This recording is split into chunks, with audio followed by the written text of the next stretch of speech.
పయ్యావుల కేశవులకు వరించింది చంద్రబాబు. ఈయన్ని నమ్మారు.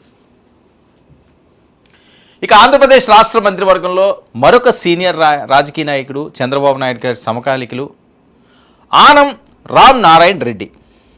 ఈయనకిచ్చింది దేవాదాయ శాఖ. దేవాదాయం 2019 నుంచి 24 వరకు ఇది కూడా మనం ఒకసారి టచ్ చేయాల్సిన అవసరం ఉంది. దేవాలయాలన్నింటినీ కూడా పూర్తిగా ఇబ్బందులు పెట్టేశారు. రథాలన్నీ కూడా తగలపెట్టేశారు. హిందూ అనే మతాన్ని పూర్తిగా ఏదేదో చేసేస్తున్నారు. చాలా పెద్ద ఎత్తున ప్రచారాలు జరిగినాయి.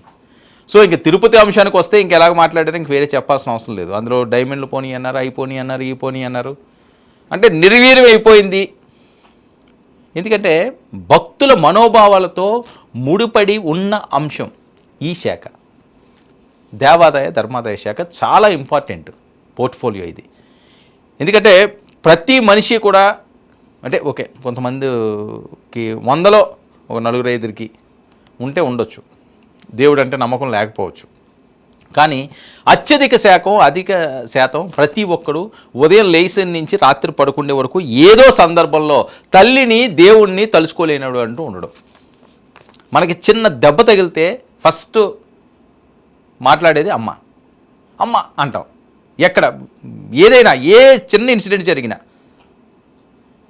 బండి ఆగిపోయిందిరా అమ్మ, బండి ఆగిపోయిందిరా, లేకపోతే ఏదన్నా చిన్న పడ్డం అమ్మ అమ్మ. అలాగే భగవంతుడు అంటే ఎవరు మనోభావాలు, క్రీస్తుని పూజిస్తారు, మహమ్మడీస్ ఉంటే సో ఎవరిది పంతా వాళ్ళది. కానీ ప్రతి ఒక్కరూ కూడా స్మరించుకునేవాడు భగవంతుడు. మతాలు వేరవ్వచ్చు కానీ భగవంతుడు ఒకటే అన్నది ఏ శాస్త్రం చెప్పినా సరే. సో అలాంటి దేవాదాయ శాఖ మన టెంపుల్ని కాపాడుకోవాలి, ధర్మాన్ని కాపాడుకోవాలి, భగవంతుడు ఉన్నాడు అని ప్రజల విశ్వాసం, వాళ్ళ మనోభావం వాటికి ఎప్పుడూ దెబ్బతీసే విధంగా ఉండకూడదు. చాలా కీలకమైన శాఖ అది. సీనియర్ రాజకీయ నాయకుడికి వైపు మొగ్గు చూపించారు చంద్రబాబు నాయుడు గారు. ఆయనకి ఆ శాఖ